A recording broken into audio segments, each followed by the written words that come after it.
நம்ம வறுமை நீங்கன்னா நல்லா உழைக்கணும். எந்த வேலையானாலும் உண்மையாக செய்யுங்க.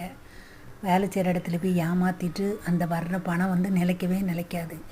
நம்ம அவங்க பார்க்குறாங்க, இவங்க பார்க்கல, நம்ம வேலை செய்யாமல் இருக்கோம்னு இருந்தால் மேலே கடவுள் ஒருத்தையும் பார்த்துக்கிட்டே இருக்கான்.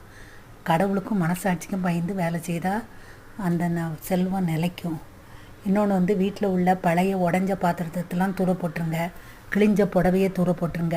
நகம் வெட்டாதங்க. சாயங்காலம் தலையை விரித்து போட்டுட்டு இருக்காதங்க. நம்மளால் ஆன உதவியே பிறருக்கு செய்யணும். நம்ம வந்து எப்பவும் ஆளக்கூடாது. வீட்டில் எந்த கஷ்டம் வந்தாலும் தாங்கணும். புலம்பிக்கிட்டே இருக்கக்கூடாது. பணம் இல்லையே நினைக்கக்கூடாது. சிறுக சிறுக சேமிக்கணும்.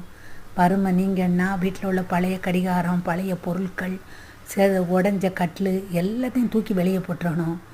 நம்ம கொஞ்சம் கொஞ்சம் நம்பிக்கையை நம்பணும். கடவுளை நம்பணும். நல்லா